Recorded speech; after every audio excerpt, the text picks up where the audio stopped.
कधी कधी काही व्यक्तींचा प्रवास इतका भन्नाट असतो की त्यांचं नाव लेजंड असंच वाटतं. ही कथा एका मुलाची आहे ज्याच्याकडे महागडा पीसी नव्हता, महागडे गॅजेट्स नव्हते, कुठलंही मोठं सपोर्ट नव्हतं, पण स्वप्न मात्र मोठं होतं. लोक नेहमी म्हणायचे, गेम खेळून काय होतं, मराठीत गेमिंग करणार कोण बघणार. पण त्याने एक गोष्ट मानली, टॅलेंटला भाषा लागत नाही आणि मेहनतीला लकीर नाही. आज लाखो लोकांच्या मनात घर करणारा, मराठी गेमिंगचं नाव देशभर नेणारा एक आवाज, एक ऊर्जा, एक एंटरटेनमेंट मशीन हा आहे श्रीमान लेजंड. ही फक्त एका यूट्यूबरची गोष्ट नाही, ही आहे मेहनतीची, संघर्षाची आणि स्वतःचं साम्राज्य उभं करणाऱ्या लेजंडची कथा. तयार आहात? या व्हिडिओमध्ये आपण बघणार आहोत त्याचा संपूर्ण प्रवास, त्याची संपत्ती, सोशल मीडियाची पूर्ण जर्नी. चला तर मग सुरुवात करूया श्रीमान लेजंडच्या प्रेरणादायी प्रवासाला. श्रीमानचं बालपण इतकं मोकळं, इतकं साधं आणि इतकं रिअल होतं. घरात साधेपणा, पण मन मात्र खूप मोठं. त्याच्या घरात शिस्त होती, संस्कार होते आणि एक सुंदर गोष्ट होती, प्रामाणिकपणा. शाळेत तो टॉपर नव्हता, पण एक गोष्ट मात्र कायम होती, त्याचं बोलणं, त्याची स्टाईल, त्याची कॉमेडी, लोकांना हसवणारी. शिक्षकही म्हणायचे, हा मुलगा वेगळा आहे, याच्या बोलण्यात जादू आहे. लहानपणीच त्याची ऑब्झर्वेशन पॉवर जबरदस्त होती. लोकांचे हॅबिट्स, त्यांची बोलण्याची शैली, एक्सप्रेशन्स, तो सगळं नक्की कॉपी करू शकत होता. हीच टॅलेंट नंतर त्याच्या लाईव्ह स्ट्रीम्समध्ये दिसते. कॉलेज म्हणजे अनेकांसाठी निवांत वेळ, पण श्रीमानसाठी ते खऱ्या अर्थाने पर्सनॅलिटी बिल्ड करण्याचं ठिकाण होतं. मित्रांचा मोठा ग्रुप, फन, प्रँक्स, मिमिक्री आणि प्रत्येक फंक्शनमध्ये त्याची एंट्री हॅवी. लोक म्हणायचे, हा स्टेजवर जाईल तेव्हा गर्दी थांबते. कॉलेजमध्ये त्याने स्वतःला ओळखलं की त्याच्यात एंटरटेनर आहे, तो क्राऊड हँडल करू शकतो. लोक त्याच्या नैसर्गिक कॉमेडीवर हसतात. ही टॅलेंट रेअर होती, पण अजूनही त्याला डायरेक्शन नव्हती. या टॅलेंटसोबत काय करायचं, तो प्रश्न कायम होता. एका साध्या दिवशी मित्रांसोबत गेम खेळायला बसलेला श्रीमान, त्या दिवशी त्याचा फ्युचर बदलणार आहे हे त्यालाही माहीत नव्हतं.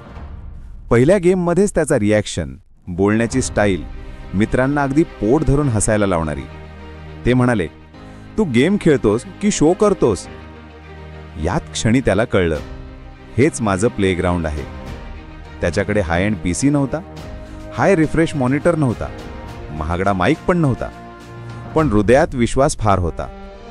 आणि हाच विश्वास त्याला श्रीमानपासून लेजंड बनण्याकडे घेऊन गेला. पहिला लाईव्ह स्ट्रीम. क्वालिटी कमी, इंटरनेट लॅग होतं, चॅटमध्ये फार लोक नाहीत, कधी कधी माईक चालत नव्हता, पण त्याची एनर्जी फुल पॉवर. तो परफॉर्म करत नव्हता, तो एक चलता फिरता पॉवर हाऊस होता. थोडे लोक आले, पुन्हा आले आणि एक दिवस लोक म्हणू लागले, हा माणूस कुठून आला, याची एक वेगळी स्टाईल आहे. तेव्हा सुरुवात झाली श्रीमान लेजंड. महिने गेले, कॉन्टेंट वाढत गेला. लोकांना त्याचा फक्त गेम प्लेच नाही, तर त्याचं बोलणं, त्याची टायमिंग, त्याची मराठी स्लँग सगळं काही आवडू लागलं. एक स्ट्रीम व्हायरल झाला, मग दुसरा, मग तिसरा. लोक म्हणाले, हा माणूस म्हणजे मूड बूस्टर आहे. त्याचे व्हिडिओज लोक शेअर करू लागले. महाराष्ट्रभर त्याचं नाव पसरलं. त्याचे व्ह्यूज वाढले, सबस्क्रायबर्स वाढले, चॅट भरू लागले. आज यूट्यूबवर 2.3 मिलियनपेक्षा जास्त सबस्क्रायबर्स, 50 कोटीपेक्षा जास्त व्ह्यूज. एक मराठी गेमर देशभरात चर्चेचा विषय बनला. ही फक्त एक ग्रोथ नाही, तर हा इतिहास आहे जो एका मराठी गेमरने रचला. इंस्टाग्रामवर सुरुवातीला कॅज्युअल फोटो टाकणारा मुलगा आज 1.2+ मिलियन फॉलोअर्स असलेला सोशल स्टार आहे. लोक त्याचे रील्स सेव्ह करतात, त्याच्या स्टोरीज शेअर करतात, त्याचे मीम्स बनवतात. त्याचे फॉलोअर्स म्हणतात, श्रीमान हा प्रत्येकाला आपला वाटतो. ही ओळख त्याची ओळख झाली.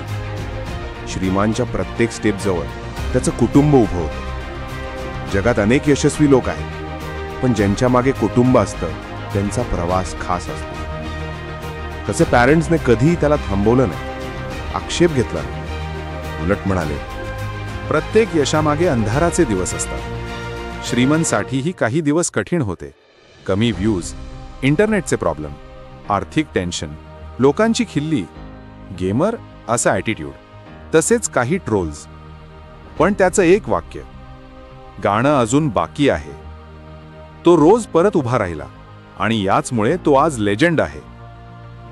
आत्ता आपण ती गोष्ट बघणार आहोत ज्याची तुम्हाला खूप आतुरता आहे. श्रीमन लेजंडची संपत्ती. आज श्रीमन हा मराठी इन्फ्लुएन्सर मंडळीतील टॉप नेम्समध्ये मोडतो. त्याची कमाई येते YouTube ads, super chat, membership, sponsorship, paid collabs, Instagram promotions, gaming partnerships. तो अनेक नॅशनल ब्रँडसोबत काम करतो. त्याची वार्षिक त्याच्या मेहनतीचं सर्वात सुंदर सिंबल म्हणजे BMW 220i M Sport Pro. ही कार त्याच्यासाठी लक्झरी नाही, ती त्याच्या हार्डवर्कची ओळख आहे. Modern gaming room, professional setup, creative vibe हे त्याच्या लाईफस्टाईलचे सिंबल आहे. तो भलेही करोडपती झाला, पण त्याची सिम्प्लिसिटी अजूनही कायम आहे.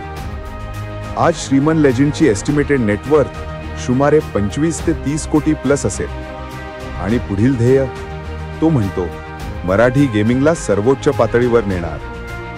आणि त्याच्याकडे पाहून एक गोष्ट कळते, त्याच्या डिटर्मिनेशन समोर अशक्य म्हणावं असं काही नाही. एक ऑर्डिनरी मुलगा ज्याने एक्स्ट्राऑर्डिनरी जर्नी केली.